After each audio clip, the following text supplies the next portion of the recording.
കേന്ദ്ര സംസ്ഥാന സർക്കാരുകളുടെ ജനദ്രോഹ നടപടികൾക്കെതിരെയും ജലജീവൻ പദ്ധതിക്കായി വെട്ടിപ്പൊളിച്ച ഗ്രാമീണ റോഡുകൾ നന്നാക്കാത്ത സംസ്ഥാന സർക്കാരിനെതിരെയും അമിത നികുതി വർധനവിനെതിരെയും മാവൂർ മണ്ഡലം കോൺഗ്രസ് നടത്തിയ വാഹന പ്രചരണ ജാഥയ്ക്ക് സമാപനമായി.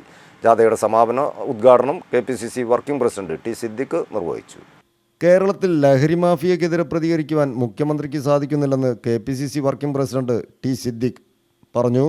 ലഹരി മാഫിയ ഒരു യാഥാർത്ഥ്യമാണെന്നല്ല മുഖ്യമന്ത്രിയിൽ നിന്ന് കേൾക്കേണ്ടതെന്നും ലഹരി മാഫിയയെ അമർച്ച ചെയ്യാൻ സർക്കാർ മുന്നിട്ടിറക്കുമെന്ന് കേൾക്കാനാണ് കേരളത്തിലെ ജനങ്ങൾ ആഗ്രഹിക്കുന്നതെന്നും അദ്ദേഹം കൂട്ടിച്ചേർത്തു.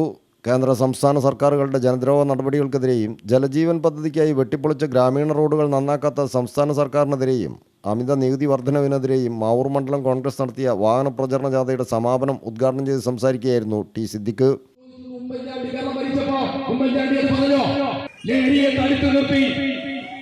അതിനു മുമ്പ് VS തടുത്തു നിർത്തി, അതിനു മുമ്പ് നായനാർ തടുത്തു നിർത്തി, അതിനു മുമ്പ് ആന്റണി, അതിനു മുമ്പ് കരുണാകരൻ തടുത്തു നിർത്തി.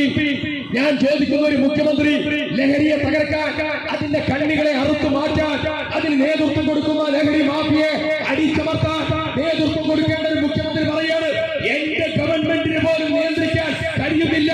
ലഹരി കേരളത്തിൽ ഒരു യാഥാർത്ഥ്യമാണ് എന്ന് കേരളത്തിന്റെ മുഖ്യമന്ത്രി പറഞ്ഞാൽ ഞങ്ങൾ ചോദിക്കുന്നു, കേരളത്തിലെ ചെറുപ്പക്കാർ എങ്ങോട്ട് പോകും എന്ന് മുഖ്യമന്ത്രി ഒന്ന് പറയണം. മണ്ഡലം വൈസ് പ്രസിഡന്റ് EK നിതീഷ് അധ്യക്ഷത വഹിച്ചു. കുന്നമംഗലം ബ്ലോക്ക് കോൺഗ്രസ് പ്രസിഡന്റ് വളപ്പിൽ റസാഖ് മുഖ്യപ്രഭാഷണം നടത്തി. ഞായറാഴ്ച വൈകിട്ട് കുറ്റിക്കടവിൽ മുൻ ജില്ലാ പഞ്ചായത്ത് അംഗം കാവിൽ P മാധവനാണ് ജാഥ ഉദ്ഘാടനം ചെയ്തത്. മണ്ഡലം പ്രസിഡന്റ് KM അപ്പുക്കുഞ്ഞൻ അധ്യക്ഷനായിരുന്നു.